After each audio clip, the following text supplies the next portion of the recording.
Okay, awesome. So, good morning, everybody. Welcome to today's webinar hosted by the Alberta Water Council, or AWC. For those who don't know me, my name is Alec Carrigy, and I'm a project manager. For those of you who aren't familiar with the Water Council, really briefly, it was established in 2004 and incorporated as a non-for-profit society in 2007. It's a collaborative partnership that provides leadership, expertise, and sector knowledge and perspectives to help government, Indigenous peoples, industry, and NGOs advance the outcomes of water for life and other water management priorities. The Council has 24 members of government, industry, and non-government organizations. More information can be found on our website, awchome.ca. So today's presentation provides some context around source water protection planning, specifically the risk assessment step. It outlines some of the challenges around completing this step and how a web-based tool called the Healthy River Ecosystem Assessment System, or THREATS, could be used to address some of those challenges. So before we get into it, I'm just going to do a really brief land acknowledgement. As an organization that operates within the political boundaries of Alberta, a province founded on land covered by the treaties 4, 6, 7, 8, and a part of 10, we're collectively meeting on the traditional lands of 48 First Nations and 8 Métis settlements. We acknowledge their longstanding relationship with the land we're meeting on today, and some of you are participating from outside of Alberta, but regardless of where you're joining from, I invite you all to take a moment to consider your relationship with the Indigenous peoples and communities and your role and responsibility towards the land and the people that we share it with. So why are we here today? In 2018, the Alberta Water Council formed a project team to provide guidance on protecting sources of drinking water in Alberta. This project surveyed drinking water providers and assessed source water protection practices, processes, risks, and initiatives in Alberta. The results of this project supported development of a guide to source water protection planning, which outlines 6 steps to complete a source water protection plan. So the current team is intending to build on the steps outlined in the guide, specifically step 2, characterizing your source water area, which involves collaboration with stakeholders and gathering information to identify and assess risks to your source water. But for urban, rural, and other drinking water providers who typically have limited capacity, effort, and time, as well as cost, this process can be prohibitive to developing a plan. So through development of an online tool and other resources, ideally this project will support drinking water providers and help enhance source water risk assessments and collaboration across the province. So the team started their work about last year, and we've gone through and had several discussions about who could develop it, how we could go about that, and so forth. We talked to several groups, and the project team ended up going through an RFP process to identify a group who could develop a platform that would meet our needs. Greenland is here today as a successful proponent of the RFP process. Mainly, they have a tool that already exists for these purposes. And I understand that there's some ongoing work for the North Saskatchewan River. I think that's already, that's ongoing. So today what we're looking at is a platform that's kind of already in existence and may need some dressing up and modification, but we're looking at expanding this to all of Alberta. So really we benefit from a lot of the work that's already been done through previous work from Greenland. So today we're here as our board had requested that we gather more information on interest in this tool, the need for it, who the users are, how the platform could be used. So really what we're going to do is we're going to show you the tool, how it works, how it can help you develop a source water protection plan, but we really need your input. And there's a couple ways that we'll do that. So we'll have a Q&A at the end of today's session, as well as a survey that'll be distributed afterwards. So we really encourage you to have your say because we need this input to put in front of our board so that we can proceed with this tool if there's interest. So before I pass it off to presenters, really quickly, some final admin stuff. You're in listening mode. You'll be able to hear and see the presenters, but you won't be able to speak unless you're unmuted. Of course, we're being recorded. We hope to distribute the recording to participants, but also post it online for people to watch anytime. If there are any questions that we don't get to today, we can follow up with our presenters and we can get back to you. And we'll just send the answers to the list of people who registered for today's session. If you experience any technical issues today, please send a private chat message to Miriam Oloroso. Regarding questions, feel free to raise your hand throughout the session. For questions that you want to type, please put it in the Q&A box. It's easier to just manage in one place. So instead of typing your questions in the chat, just put them in the Q&A. It's just easier for us to keep track of those. And that's it. So we have two co-presenters today. Steph Neufeld is a watershed manager with Epicor Utilities. She's been involved with development of several source water protection plans in Alberta. She's a co-chair of the Water Council's Source Water Protection Project team and is also a member of our board. She's joined by Trevor Boston, the Threat Software Development Team Lead with Greenland, and he has over 20 years experience in water-related projects. So I'll pass it on to Trevor and Steph. They can introduce themselves further if they like. Otherwise, go ahead whenever you're ready. Sure, I think we're ready. Next slide.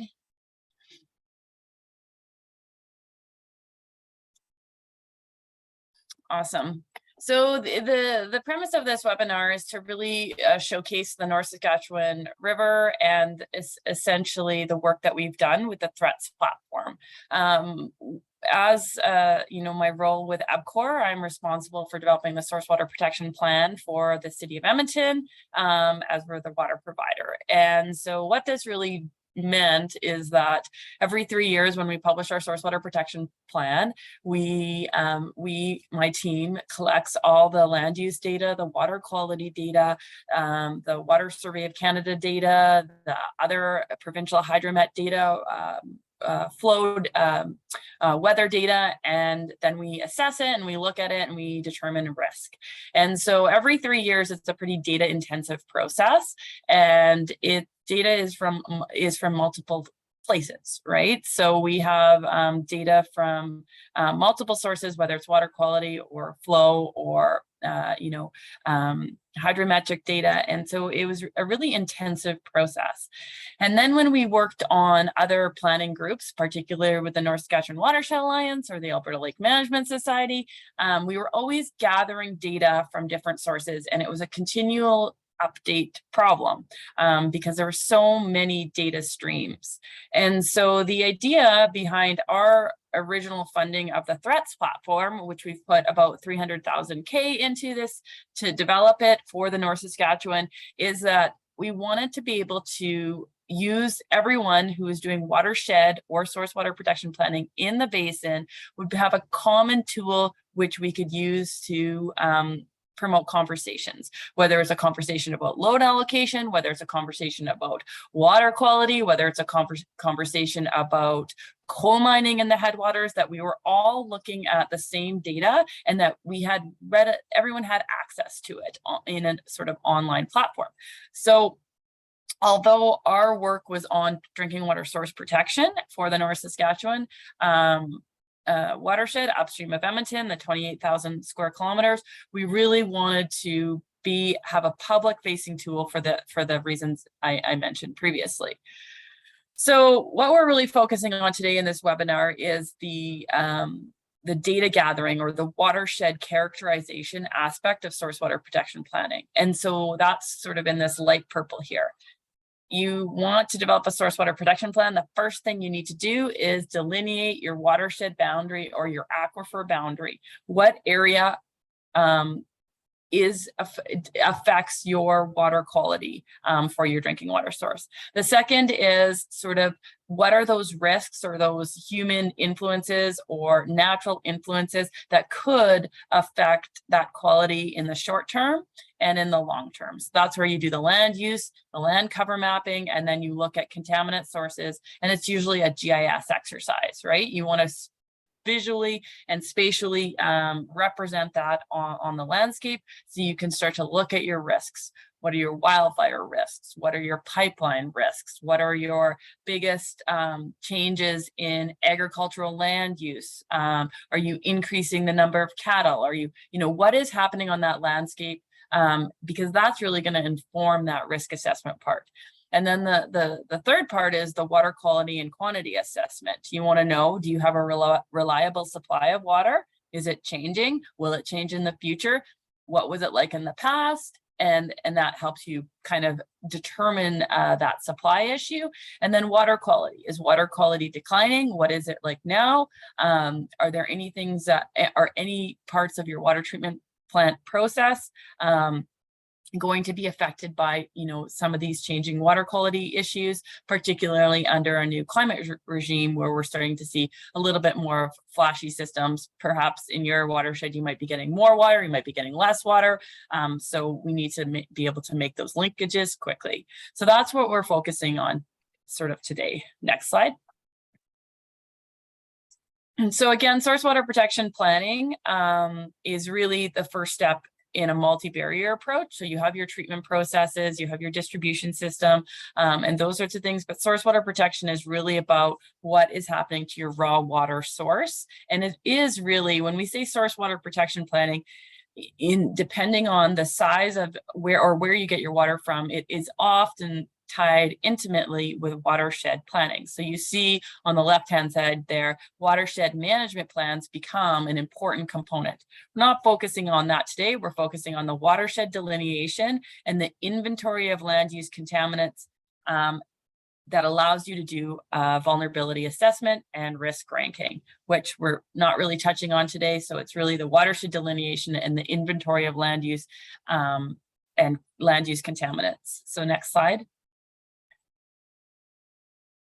Again, there is a standard for developing source water protection plans, and the previous Alberta Water Council team did review that standard, as well as sort of a made in Alberta approach on what kind of components would be important for source water protection planning. And it is really, having that data at your hands, understanding your watershed, understanding how change will occur. And it's in the first start is always this data gathering exercise. Characterize your source water and source water protection area. And that again is the focus. So next slide. Okay, so just a quick introduction to the THREATS platform. THREATS is an acronym for the Healthy Rivers Ecosystem Assessment System. It's a web-based platform. We've been developing it for quite a number of years now. It is designed to help people visualize and access complex spatial and time series data sets. We customize it for specific users and needs by adding additional modules and data sets as required. For the work we've been doing with EPCOR, we've had a lot of focus on the water quality module, spatial analysis module, which is kind of a, I don't know if you want to call it, kind of a GIS light type system where we've built in all the data sets, and we've got some tools for doing some quick spatial analysis that can be used for developing source water protection reports and indicators and things of that nature. So it's a very customizable tool, and it's we've got a lot of data that's getting built into it that we think will be really valuable for applications in watershed planning, source water protection in Alberta and elsewhere.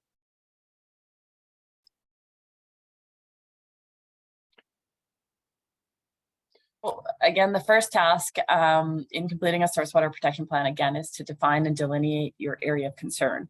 So typically what happens is you would use a digital elevation model, which is the highest point. You'd use something like ArcMap or a GIS tool, and you would have to have expertise in that, and you would have to delineate your own watershed depending on your source. In some cases, it can be delineated for you. We have the Alberta FETU tool, which does allow that delineation and the export of that watershed boundary.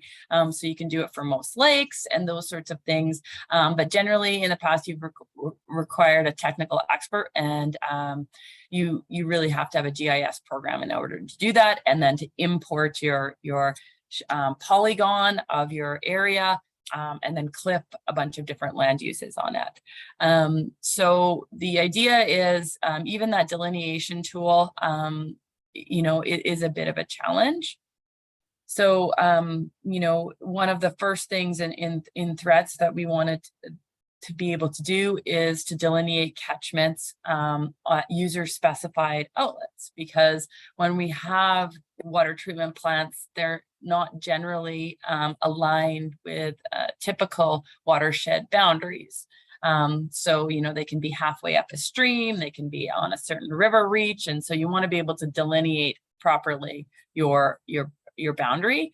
And you can also, if you do know your boundary or your aquifer area, which is a little bit more difficult to determine because it requires a lot of groundwater knowledge, you can import a predefined catchment area into a program like Threats. And then what you typically do is you would get all your land use data, and then you would clip based on that polygon, and then you would do that assessment. And you would require a GIS program to do that, and it's a little bit labor intensive.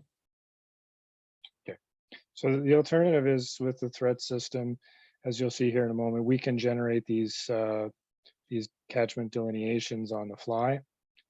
So in this case, Steph and I are going to take you through sort of a couple of case studies that are sort of run in parallel. So we've got one that we did at Rocky Mountain House using the threat system, and Steph's going to refer to some slides that she's prepared for the source water protection planning that's been done for the city of Edmonton and the upstream watershed for that area. So in this case, what we did is with threats, like I said, it's web-based. You just come in, you can view the maps within our water hazard and hydrograph prediction or our assessment tool module. You just go in, you indicate that you want to drop a new point on the map, and then it'll use the underlying data layers to delineate all of the catchment area within that. There's also HIDAT data within this system, and you can see the catchments that contribute to those HIDAT stations.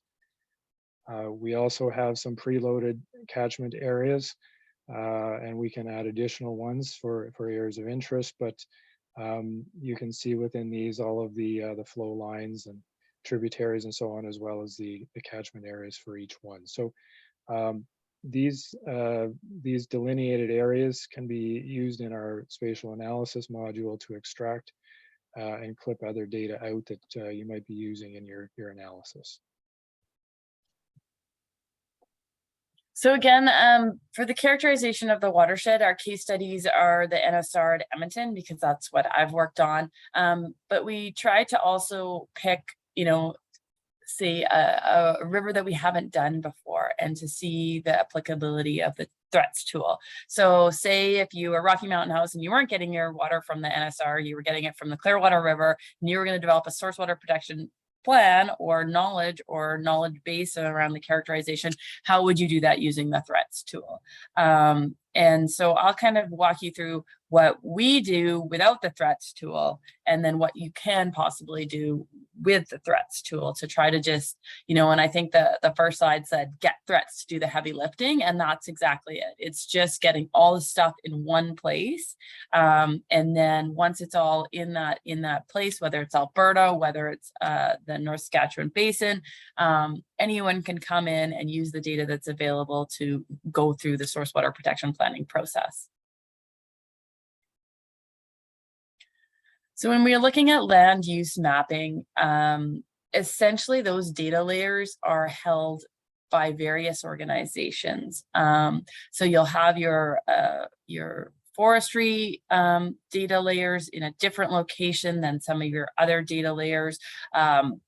Different groups will amalgamate that data and characterize it by polygon or raster. So essentially, what you would do is you would make a list of all the data layers that are important for you. You're interested in agricultural land use, you're interested in forestry activity, you're interested in pipelines.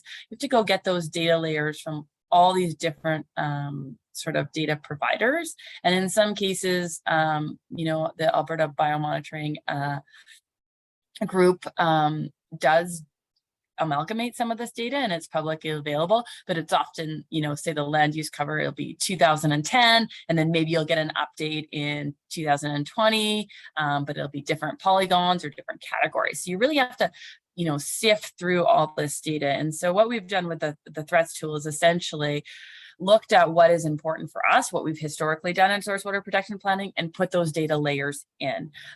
So if you look at the threats tool, it doesn't have everything in there, but it does have the ability to put new data layers in. It's just really what you need to prioritize, because it becomes unwieldy once you start to you can't add everything. But what it does allow, and this is how you do source water protection planning, is you look at these multiple land use disturbances, and then historical land use disturbances through time to see if it's, are we increasing? Are we decreasing? What's changing? And that allows you to look at your risk assessment. So one of the things, when we talk about source water protection is just to kind of understand those sub-basin and municipal boundaries. So you want to know, we always say, or I particularly always say, we have multiple land use planners on the same landscape. So you really want to be able to see that spatially and see which which groups or which municipalities are responsible for decision making on that landscape. And you can map this out in many different ways, and it kind of just gives you sort of that regional context of what's happening. So you can look at the population change upstream, where the major towns are, who's making this decisions, and then that really just helps you understand the context of your source watershed. Okay, so we tried to mirror that approach similarly with threats. So in this case, we've got the Clearwater catchment or drainage area here, and we've looked at the municipal and district and county mapping, and we've overlaid, or we've essentially used our spatial analysis module to clip that data, and it's identified the areas in each county. So majority being in Clearwater County, and the remainder being in Banff National Park. So 87% and 13% respectively. So this type of analysis can be done using our spatial analysis module. And the important part about that is that, when I make a map, parks and protected areas, to make something like this map, I have to have all those GIS layers pulled in, and then I have to do the spatial analysis. I can't really do it on the fly. So if you could imagine, this looks really easy. It's very easy to present. It looks beautiful, but there's a lot of work that goes into that. And if you want to be able to do that at the municipal level or for a small municipality, having an online tool that you can use to recreate some of these sort of maps becomes very important. And it's really important to understand sort of how much of your watershed is in parks and protected areas, how much is in, different categories. And a good example is for us in Edmonton, about 12% of the watershed is in Banff and Jasper National Parks. And then, there's an additional 5% outside. So that really helps you set the context of how much of the watershed is in sort of parks and protected areas, particularly when you're looking at what change through time could occur and what those threats to that source water are. Okay. So again, sort of echoing that, we took our Rocky Mountain House example here, and we did a spatial analysis on national parks, provincial recreation areas, and natural areas, and it identified these different regions, classified the amount of area within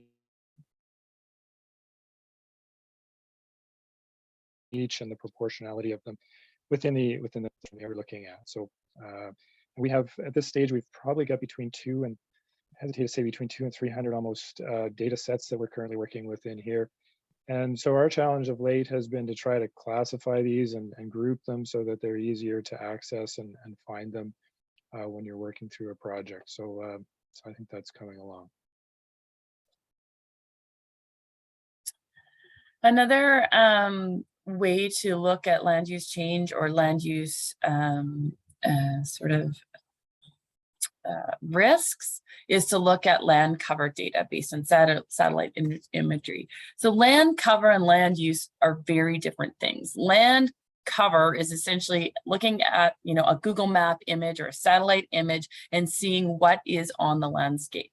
So what happens is then someone comes along and they categorize what those images are. So in this case, you can have, 2010, ABMI did a really big land cover assessment, and they categorized it based on agriculture. And so what this does is just gives you a quick snapshot of, most of our agricultural areas in the North Saskatchewan, about 14% is agriculture, and most of it is in this lower stream reach. So that's the part where you get that spring runoff. And then after that, unless it's a heavy rain, those areas aren't really contributing to water quality or quantity at Edmonton. So it just helps you prioritize and understand where those changes will occur and when those land uses will manifest themselves to changing water quality at your raw water source.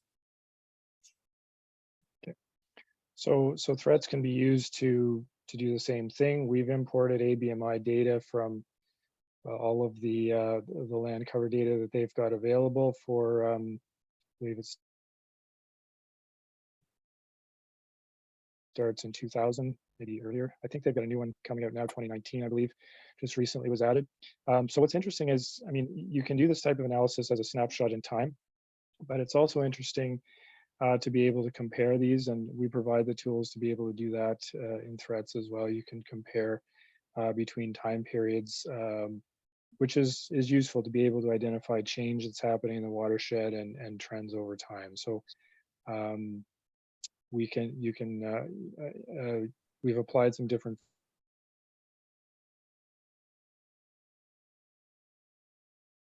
filters in this case. We're essentially showing everything. If you were into the land cover, you could narrow that search down and reduce it. Another land cover, land use, I guess, factor is you take that land cover data and then you can look at egg census data, which is another metric for looking at risk. And so you can take the egg census data, which it has an attribute table, which is the background table that allows you to spatially represent it.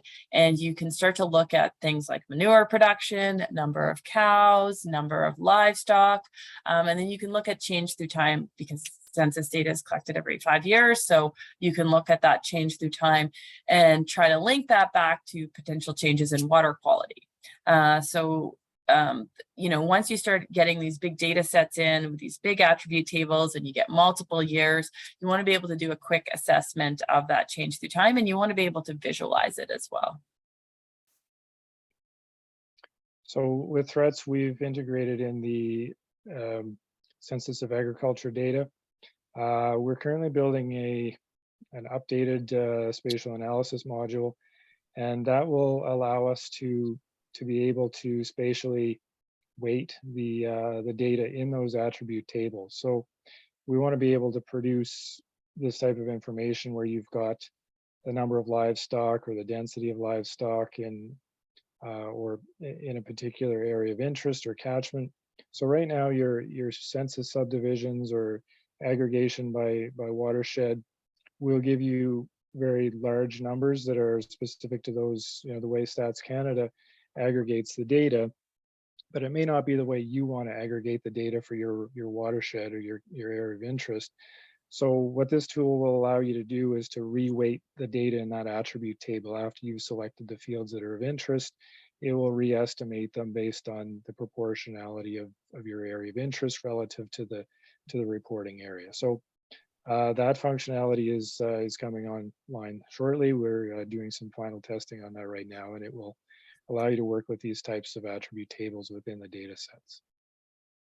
I guess just on that note, for everyone's sort of awareness, is when the egg census, so what Trevor's saying is that when you have egg census data, they have really big polygons. And so what they do is they'll tell you, say, the number of cattle in that big polygon. But if your watershed is only a quarter of that polygon, then you have to go and calculate the math for each of those proportionally. And there are a lot of those polygons depending on your watershed. So it becomes very, very time intensive to try to sort out and to get those base numbers over time. So to be able to do that automatically by the proportion, if 20% of your watershed is in that polygon, it can allocate that 20% of the cows are also in that polygon. It's not perfect, but that's the way Ag Census data is amalgamated for privacy issues. There's also pipeline data, and pipelines are also equally confusing because you can get a pipeline data set. They're often not cleaned up, and every time there's a change to a pipeline segment, when you look at this map, it looks like, you know, all the pipelines are together, but there are multiple pipelines stacked on top of each other in the geodatabase. And so you need to be able to pull that out to be able to get an estimation of pipeline per kilometer squared, which is a metric of change. And then to, you know, try to pull out how many are crossing rivers, and those sorts of stuff requires a lot of spatial analysis. And then when you're looking at risk assessments, you know, the number of pipelines, say, that cross in your watershed is important, but also the frequency of spills, right? Because when we're looking at risk, we look at the probability of occurrence and the sort of issues you would have. So your likelihood and then your consequence. And so you need to sort of be able to look at GIS layers and have some sort of data to back up whether, you know, the likelihood of a spill is high or low. And so you need to be able to put that in your head for that risk ranking part later on. So again, we've integrated that pipeline data into threats. We can use a spatial analysis module to calculate the characteristics or lengths of pipe, number of segments, that sort of thing within your area of interest. We also have a separate tool for pipeline analysis in threats that was developed previously with the University of Alberta and Greg Goss. With this tool, we started to do some of that analysis on trends and releases from pipelines and incidences. So that data set has been integrated in here as well. And the way we've prepared it, we allow the user to select areas of interest or habitats, other sensitive areas, or land use framework areas, and you can essentially generate charts like this that sort of map the type of releases you're interested in. So you can filter it by the volume of the release or a number of other fields within that the pipeline and the release databases to be able to generate your time series chart and trend analysis. So we sort of covered pipelines, agricultural land cover, agricultural land use, and so we're moving into forestry and forest management areas. So again, being able to map what your forest management areas are, and then you figure out what those are, and then you go look at those individual plans.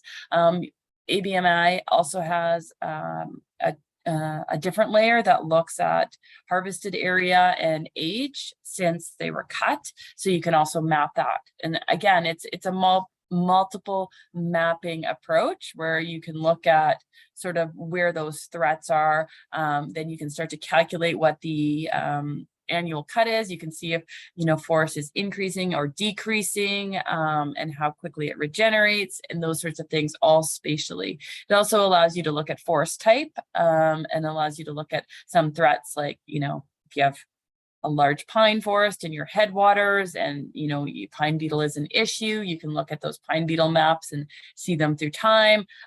It can also let you look at, you know, frequency of forest fires and those sorts of things. So it's just another mapping exercise that is focused around forestry and different types of forest stands. So again, that data is all hosted within the Threats platform, and we've got a number of different filters that we can use to do what Steph described, to to map out the areas that meet certain criteria, or if you're interested in, characterizing forest areas in different ways. Those tools and data are available. So when we're looking at land use mapping, and I think this is our last land use mapping before we go into water quality and quantity, you're accessing a comprehensive suite of GIS layers, and you're synthesizing these layers for myself using ArcMap or ArcGIS Pro, and it requires a lot of knowledge and acquisition of data. So you got to find where those data layers are. You need to know where they are. You need to go search them out. You need to get data sharing licenses. You have to have technical expertise or money to pay someone else who has technical expertise. And oftentimes, we engage a consultant or you work with your WPAC, but we're all sort of at capacity. So the idea behind this is to make these GIS layers available in a tool for quick access and quick assessment over time. So the next step in characterization of the watershed, or particularly for your source water, is looking at water quality and quantity. And similar to the land cover and land use metrics, and it's largely a data gathering exercise. And so you gather all the data. That's very time consuming. Luckily, we now have DataStream that is starting to amalgamate that data at the provincial level and across Canada, particularly for ambient data. We have Water Survey of Canada data, but what you really want to do is start to put that all in sort of one platform and paint a picture of what that looks like. And then you have to assess trends through time. And, if you have a statistical package, that's great. Otherwise, you're graphing in Excel and you're trying to use basic Excel tools, which may or may not be appropriate for water quality or quantity data. And again, it requires a great deal of technical expertise. So you really want to start to look at quality and quantity and look at gaps in monitoring programs. And in order to do that, you really want to see the data spatially. And then you want to start to link it between water, link your water quality with some of those land use metrics that you've seen previously. For small or even sometimes large municipalities, this task can be monumental. It requires a lot of expertise and really a full-time person working on it.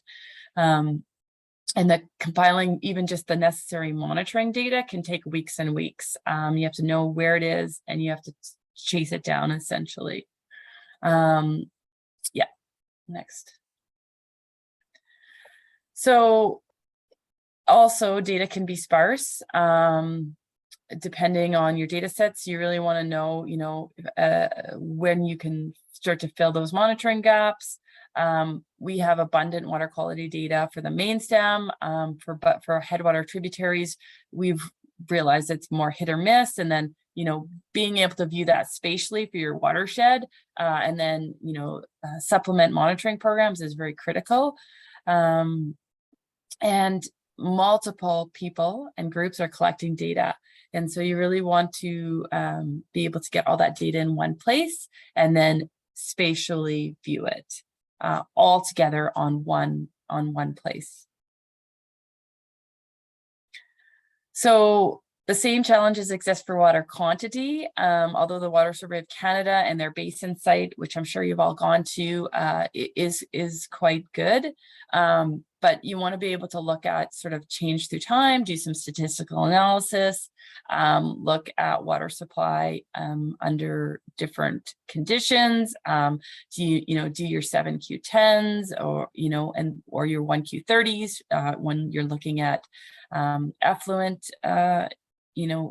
putting effluent into these water bodies. So you really are looking at this all the time in some cases. And so, Threats does provide a convenient means of assessing all that data, which is publicly available, and then doing some statistical analysis. From the water quality perspective, Threats relies on an API, so a computer talking to a computer into DataStream. So, once DataStream obviously is gaining traction, if you haven't heard of it, you can Google it and go check out all the water quality data that is available. Once that data is put into data stream, then other visualization tools like threats can start to use that data, and then you can start to do statistics and those sorts of things on it. And then it's easier for source water protection planning. I'll just mention the data stream has got some pretty good tools for streamlining how that data gets uploaded. They've got lots of templates and things like that that sort of help the data providers to streamline the upload process. So they're working to make that as easy as they can.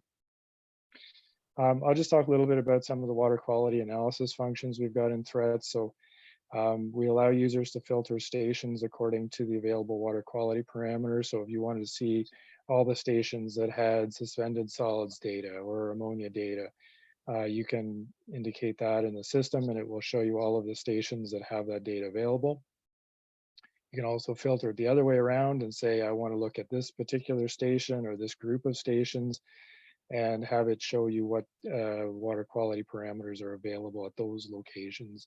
And then you can do your time series analysis on that. We can group stations together that are in close proximity. So we see this a lot where there's, a station that has maybe 1 or 2 data points on it, and then that's it. Well, you can't use that for statistical analysis, but maybe there's a couple others that are a few hundred meters upstream or something like that, where you can start to group them. And by grouping them, you can build enough population in that data set to be able to do a more useful type of analysis over longer periods of time and apply some statistics. You can also use our charting tools to compare between upstream and downstream locations or between tributaries. And we've got a flux analysis tool integrated in where it uses the hydrometric station data and the water quality data together to fill in gaps using regression analysis to do that. And then once you've got a time series of water quality, that's had gaps filled in, then you can start to do different types of statistical analysis. We've got a few in here: Mankandel, wavelet, seasonal decomposition, remainder, and other types of trends using the flux outputs. So when we look at water quality data, you can look at multiple things. Like you can do a time series, and you can look at a parameter such as turbidity, which is a measure of the suspended solids or the dirt in your water, and you can look at it through time. You can also do, typically we look at that and then to do statistical analysis, you pull it into another stats package and then do some additional analysis. So you could graph it in Excel and those sorts of things. And the idea is to have one tool where you can do it all. So you can graph a time series, you can do your statistical analysis, and you can do it sort of quickly through time, particularly if there's, a parameter that is sort of a hot topic parameter and you just really want to know how it's changed through time. And one really good example is selenium, which became a hot topic when coal mining activity was proposed to increase in some of our watersheds.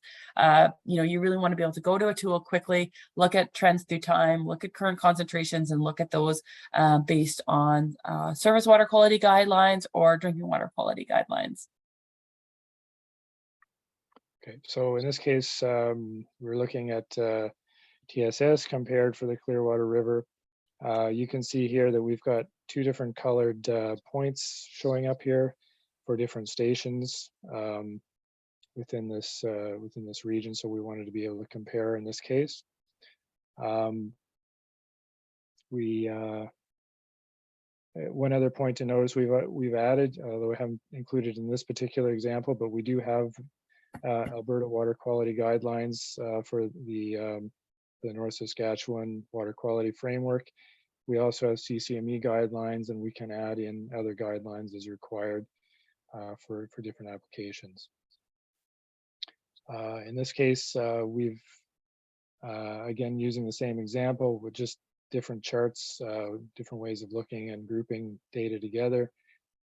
In this case, and we've grouped the data from these 2 monitoring locations together to see how that looks.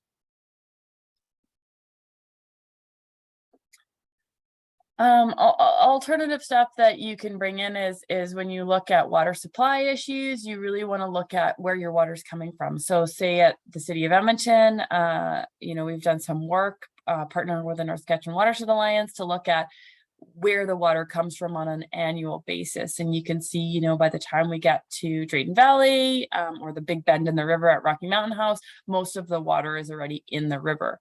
And so what you want to look at is, where the water comes from is usually where the biggest land use pressures will have the biggest effect. So it's sort of, again, painting that whole picture. And in order to pull this data together, you have to look at flow data from all the HIDAT stations and start to paint a picture of your annual flow. You can look at, in winter, where does most of the water come from? In spring, do we get, a greater contribution? Obviously, you can see in our spring runoff, most of the contribution is from some of those agricultural creeks. And then in other times, we get a different story. We get, most of it coming from above Rocky Mountain House. So you really want to paint a picture of where your water comes from and how that changes seasonally. And in order to pull all these graphs together, again, it's labor intensive, and you want to have a tool that you can do that sort of in real time and see even seasonally in the last year, how has that changed compared to what we typically see on average. So Threats addresses this. It's a little bit of a different depiction, but you can see how in this stacked hydrograph, what we've done is we've shown the different contributing areas to the downstream flow here. The downstream flow on the main North Saskatchewan is depicted by this this dotted black line, and then the contributing hydrograph stations upstream are shown in these filled plots here. So it's useful to be able to see proportionally where the flows are coming from at different times of the year and over the long term. These charts are very interactive, so you can zoom in and out and filter. If you wanted to just look at a shorter period of time or a given year, then you can look backwards in time. We've also got a series of different trend analysis we can apply there. So this is a depiction of some of the trend analysis that we can do. These tools are useful for trying to identify what's going on. It's not always so easy to see these trends in noisy time series data. You can look at a longer period of record, and it's not necessarily straightforward to see what's happening. And at this particular station here, we can see that there's some declining trends during the summer months, and there's increasing trends during the spring and the fall that might not be so evident just from looking at a long record of time series data. So it helps you find those hidden trends. The other thing to mention, as part of our development work, we're working on building what we call the about sections, or the documentations for each of the modules. So these give a quick explanation of how to use the tools in a given module, what the data sets are, where we've sourced them from, if we're using our scripts or things like that from other providers, we reference those developers as well. And we're also starting to develop some tutorial videos for helping people to use the tool set as well.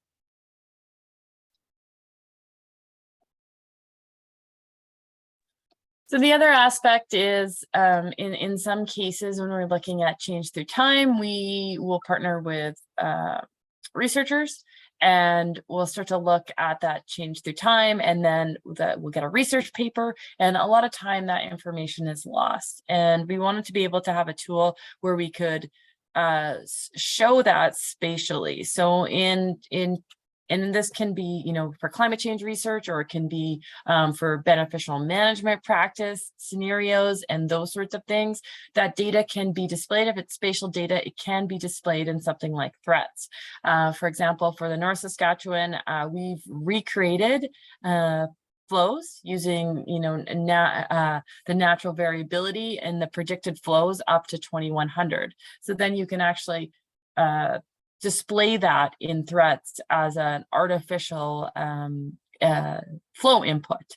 And you can start to look at, you can do the same statistics on those future prediction flows. The same thing is that you can look at, loading scenarios under different BMPs, and you can look at some of the, under the SWOT analysis, you can visualize how loads may change under there. So this is sort of the next step or the next phase. But once we start to understand what our watersheds look like, then what we do is we plan to improve them and manage those effects. And we want to be able to spatially visualize what the potential improvements in water quality or change in flow or restoration of urban hydrology, all of those things. How can we start to do that? Next. So this is one way that we depict time series data for flow. So in this case, what we've done is we've generated what we call normal flow conditions. So these are your 90th percentiles up here and your 10th percentiles down here, and your black line is your daily flows. So it becomes useful to go back in time or look. I mean, it's interesting when you look at these and see how they've changed over time. Like this is, you can see your daily flows and see whether this was a wet year or a dry year or different seasons. So that's quite useful. The data that we pull in from Water Survey Canada is both a historical data and also the real-time data as well. So it becomes useful for looking at current conditions and seeing whether you're heading into a dry period or whether it's been wetter than usual in the last few weeks or that sort of thing can be very useful indicators for watershed management.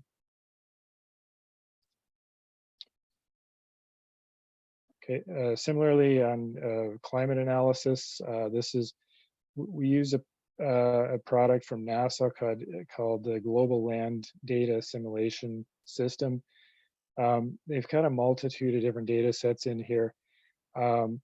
We've pulled about 15 or 16 that we think are particularly useful for doing long-term climate and change analysis. Both you can get parameters that are related to like precipitation, temperature, snow depth. It goes on. And similarly to what we've done with the hydrographs, we've developed these normal analysis of the data over time. This data goes back to the 1940s, I believe. So it's got there's a really good period of record there.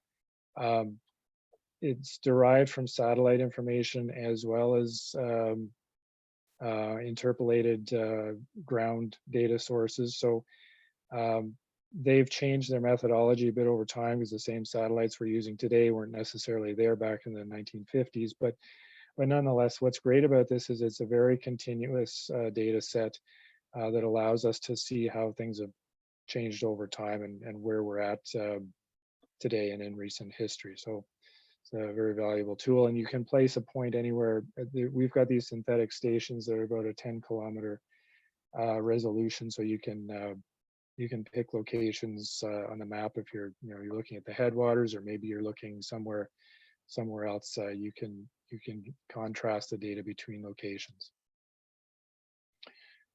So as we're wrapping up some of the content about threats, so just some of its an overview of its capabilities and benefits. So as I think you've probably heard from what we've been saying, there's a lot of potential time and cost efficiencies in using threats compared to a typical manual data acquisition and processing. There's typical and custom analysis options and types that we've made available for a host of different parameters, including water quality, hydrology, air, land, and geospatial analysis. And we can make, because we've got an active development team, we can customize these tools as required, build new ones, tweak the ones that we've got, add new data sets as required, and so on. We're developing automations for a lot of these things as we're going along. For example, we've got some new automations we've built for bringing new data, large data sets that have to be tiled to make them efficiently visible in a map environment in a web-based system. So this is enabling us to look at both macro and micro scales, and widening our repertoire leads to improved decision making for the folks who are using these tools. So essentially, when you're looking at a tool like threats, or if you're looking at general source water protection, it is complex, and watershed science is complex. So if it's a bit overwhelming to look at, statistical analysis of water quality or changing trends of land use data, those are essentially what you do need to do and need to understand to assess potential hazards and risks. You need to know, if are some of your pathogens changing. You need to know if sediment is changing, because the amount of sediment in your water will affect your treatment process. You need to know, where that comes from to be able to make land use decisions.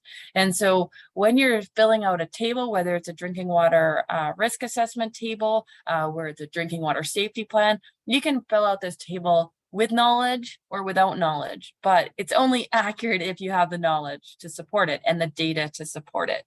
So essentially, if you could imagine yourself trying to take this for your drinking water plant, or your watershed, and you want to know about pipeline breaks, for example, and you look at your inherent risk and your residual risk. Residual risk for drinking water safety plans is the risk after treatment. You can look, pipeline break. Well, is that an issue for the city of Edmonton? Well, yeah, we have 37 pipeline crossings, across the NSR main stem, and significantly more across those tributaries. And many of them are carrying crude oil or oil that we can't treat at our treatment process, and have no ability to really mitigate that effect. And that becomes a decision point for us. What are we going to do about it? How are we going to incorporate emergency response plans? What would happen if there was a pipeline break? And so that's just one example. And we have to go down for all of that. The next one, pine beetle infestation. We need to be able to spatially see, how much pine forest do we have?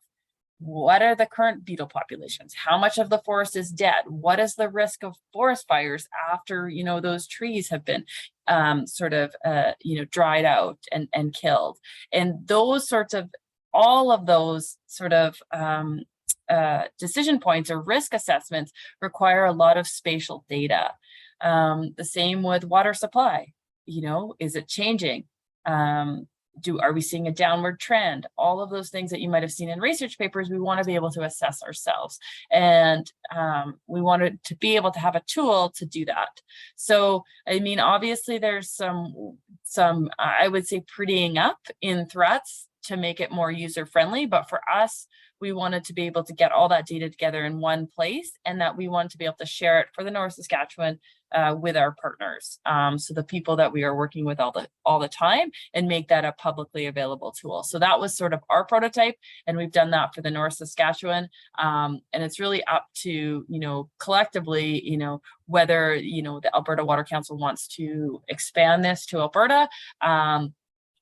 And that's really sort of, what we're looking at, for looking at the availability of this tool. But it has to be a tool that people will use, right? Because we're not going to build something, or it doesn't make sense to build something that is not usable. So that's sort of, where we're wrapping up the webinar today. Okay. So just quickly on the risk assessment. So as Steph mentioned, streamlining land cover change analysis, investigating livestock populations and operations, different risk factors, mining, forestry, infrastructure, and so on, connecting between the contaminant source and the drinking water. So we saw earlier, we showed you how we can use the tool to calculate catchment areas and drainage areas. We can also use it to calculate flow trace. So if you know that there was a spill happen somewhere, you can see the line of flow that it will take. We can also calculate travel times in the North Saskatchewan Basin between upstream points of possible contaminant release and downstream points of interest where the water intakes are located. A new feature we're also building here is a National Pollutant Release Inventory module.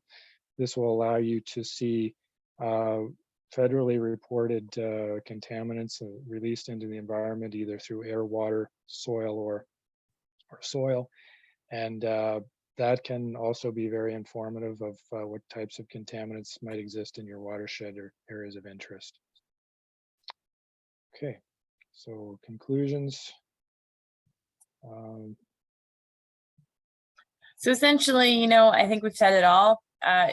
To complete good source water protection planning, you need good data. And you need to be able to assess that in a timely, efficient fashion. And you need to continually look at it because things change on the landscape and things change for water quality, particularly under changing climate. The process still requires expertise. You still have to have a watershed science understanding. You may need to hire a consultant, but it would be a lot more efficient if at least all the data was in one place, because we are pulling it from multiple sources. It's a big step forward in forwarding source water protection because the characterization of the watershed is critical. We found that Threats provides a common suite of tools and data that can be used to support the development. In Canada, it's a completely different platform than when we would have in the US, where you have the US EPA that is gathering all the water quality data. It's linked to hydrometric stations. It's linked to flow stations. You can use the basin tool to do land use change through time. And we're not there in Canada at all. Even getting DataStream, which is a nonprofit, to pull together all the water quality data, that was a gap that's being filled by a nonprofit and not at the federal level or the provincial level. And the same with the Threats tool. It's a data gap filler to try to forward watershed planning and source water protection planning that we decided to invest in because we were spending a lot of our time and a lot of time disseminating data out to our partners as well. Okay, awesome. I think that's all you guys have, is that right? Yep, I think that's the last slide, Al. Okay, perfect. So thanks, Trevor and Steph. We can jump into questions. So we have about 25 minutes left, which means roughly 20 minutes for questions. We only have one so far in the Q&A, so feel free to raise your hand or type something in the chat box if you have any questions. First question, is there a cost to use Threats? I can take a start at this one, and then maybe I'll pass on to Trevor and Steph for what other groups are, what they're doing with other groups. It's hard to say. So we have money, the AWC has money to cover the cost of developing the platform for Alberta. One of the things that we're having trouble with is someone has to pay the cost for ongoing maintenance, and updates over time. And it's not a large amount, but it's something that, money will have to come from somewhere. One option that we've considered is passing the cost on to users. In that case too, depending on how many users there are, the cost, if we assign it equally to a specific number of users, say there were 100 users, the cost would probably be pretty low relative to if there were 5. So yeah, I think that's kind of why we're here today, to try and investigate, like, is there interest in this? Is there a need for this? Because that's sort of where we're heading. So yeah, great question. Trevor and Steph, do you have anything else to add to that? I can add a little bit, and then Steph, you probably got some ideas too. But yeah, from our perspective, I mean, we're primarily a consulting company. We want to be able to continue to develop this, create new tools, work with partners to continue development. But we're sort of envisioning a multi-tiered level of access to this, where if we can get it to a point where it's we've got enough computing resources and storage and that sort of thing, and we can cover our operation and maintenance costs. We'd like to be able to make some of the functionality, you know, for the most part, publicly available. I use that publicly sort of in air quotes, but that's sort of the vision, that there'd be like a base level of utility that would be available, and then there would be other tiers that would be, you know, contingent on user groups, you know, wanting to access more advanced features. Like, for example, we're working on something right now for FCOR that will allow us to do flow predictions in real time. So looking at forecasted flow over the next 2 or 3 weeks. Synthetic hydrographs, looking at filling gaps in hydrograph stations and synthetic hydrographs in places where there isn't monitoring data. So those might be something we would put out there as a premium or a more advanced tool that wouldn't be part of the base package. So we're kind of toying with some different business models for making this available, and also generating some revenue to allow us to keep it operating and maintained. But you know, we're open to different ideas, but that's kind of what we're looking at the moment. I mean, from the North Saskatchewan River perspective, we funded threats, of course, funded threats for about 300,000 and maintenance fees for the next couple of years. The idea was to make it a publicly accessible tool. The problem is that if we get, I don't know how many people are interested in watershed planning. I'm assuming everybody in Alberta, but we don't really know how many users are going to be, and we don't want to crash the system. So the idea is to make it publicly available, but there may be limitations if there are so many users that the system isn't functional. So the idea is, again, a public tool, but the issue is, you know, the public may be only using certain aspects of the tool. And so we really want to get an idea of how many users there would be, and this is part of the webinars. Essentially, when you're doing source water protection planning, you'll, you know, use a tool like this intensively for a couple weeks, and then you won't come back for a couple of years, or you might just, you know, come on for 15 minutes to check a water quality parameter or a flow thing. And so it's really difficult to gauge, you know, sort of how much it would cost, but theoretically it's either free or minimal cost, because we've spent that money to do the tool development.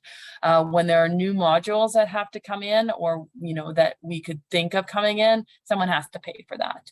And it's, you know, it's either the provincial government, for if it's something that they're interested in, or if it's a particular tool that, you know, we might be interested in from a source water protection perspective for Edmonton, we might invest in a different tool, and then that is sort of, you know, that investment gets shared for all users.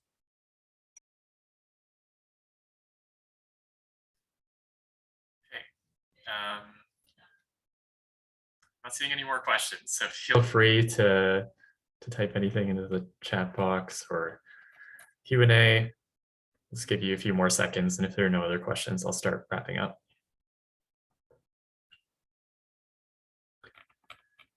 Abdi, you should be able to talk. Yes, can you hear me, Alec? Yeah. Yes, thank you for the presentation. It's a really great presentation, and we have been discussing the value of this product. It's not only helps for the source of protection plans, it will also help those who are involved with developing the state of the watershed report, or developing integrated watershed reports, management plans, or sub-watershed management plans. So it's no doubt it has a lot of value and a potential.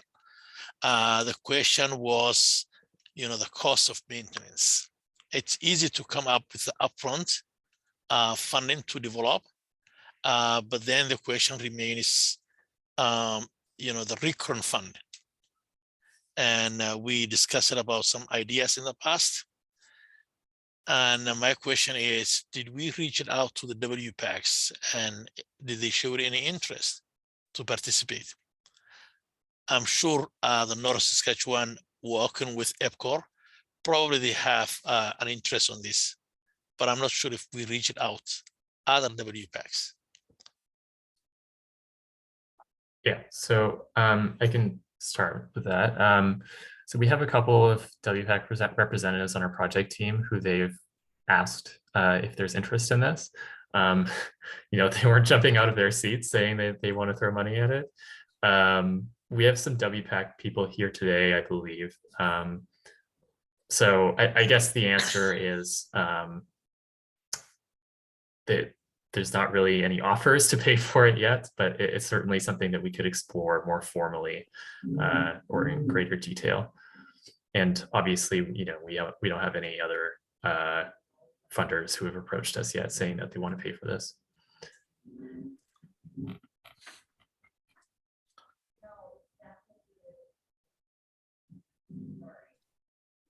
We are continuing to look for other users as well. So, I mean, that can possibly fit into the mix later on, but yeah, it's like anything. It's a bit of a chicken and egg thing, right? You need to develop a critical mass of users, and then the costs begin to go down, and you develop more efficiencies of scale. So that's kind of where we're at. But I mean, we've got a lot of functionality built in here. I think we're in a good place in terms of the level of offering at this point.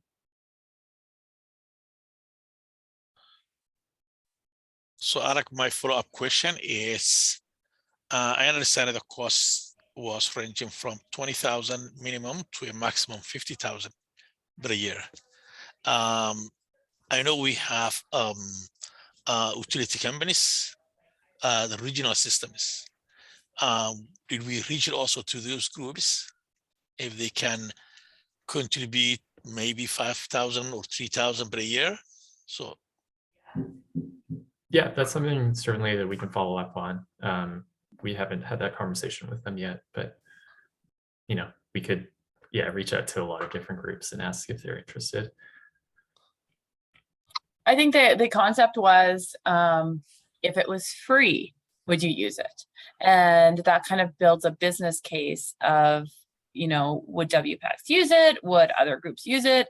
Would municipality use it for developing their drinking water safety plan? And that's sort of the first step of, you know, providing, you know, if someone's going to use it, it builds a business case for the GOA or other groups to support it.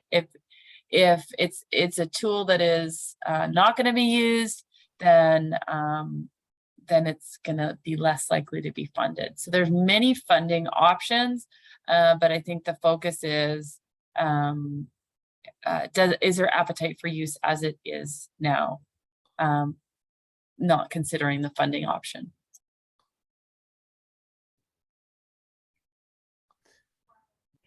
Okay.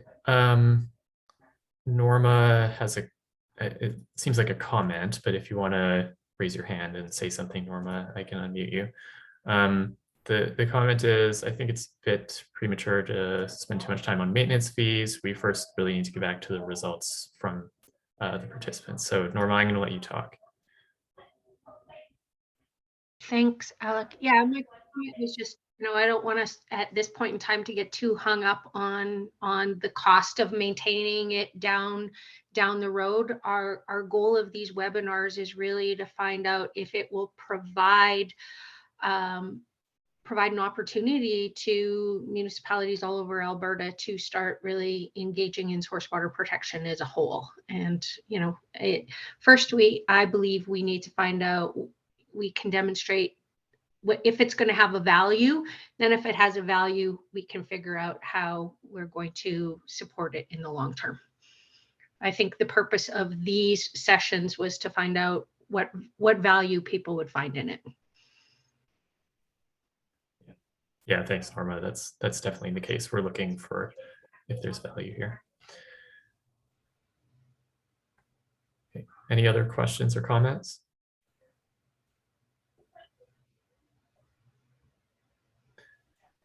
Okay, before we go, and I start with closing remarks, we just have a really quick poll just to gather your kind of interest in this tool. So I'm going to launch the poll. The question is, would you use this tool for your work? You have an answer, yes, no, I don't know.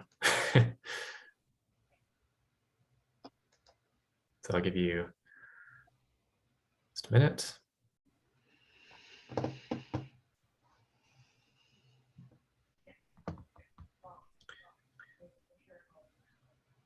Okay, so as we're going, 17 out of the 20 people have responded. 76%, 13 out of 17 people say yes. Nobody says no. 4 out of 17 are unsure. Maybe just quickly for the people who are unsure, what kind of information would you need to, to help you decide whether you would use this tool for your work? Is there something missing, something you would want to know more information about? That'd be really valuable information, actually. So anybody that responded unsure, if they have any, comments or anything like that.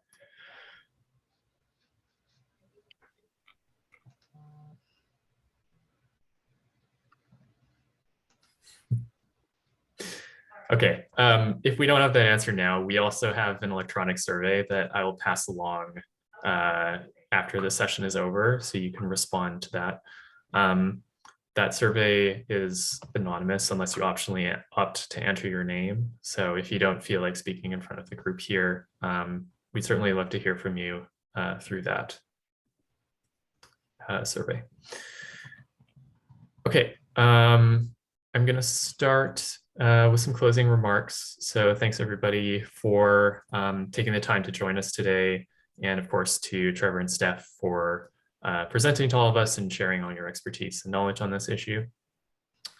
Like I said, we have a recording, so we'll pass along a link to access it. And you can watch this in your own time or pass it on to anybody else who's interested.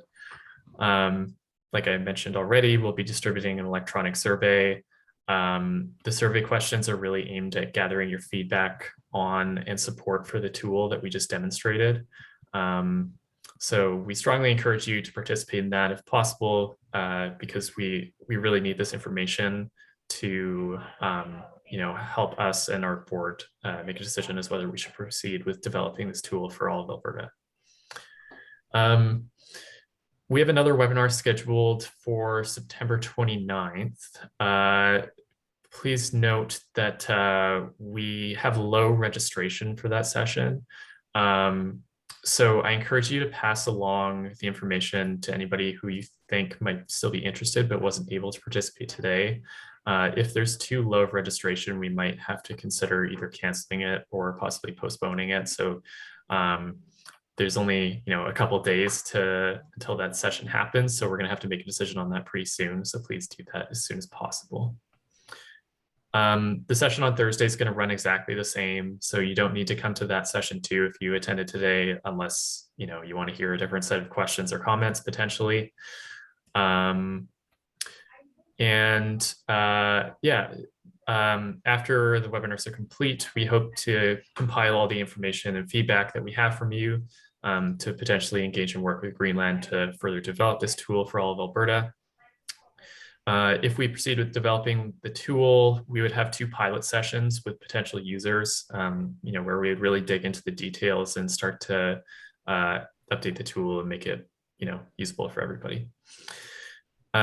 The project, if we proceed, would be expected to be complete around November 2023 and the outcomes publicly available sometime in early 2024. So that's all I have for today. So thanks again, everybody, for joining us. And yeah, we hope to hear from you from the survey. Otherwise, I hope you have a great day and rest of your week, and we'll be in touch. Thanks, everyone.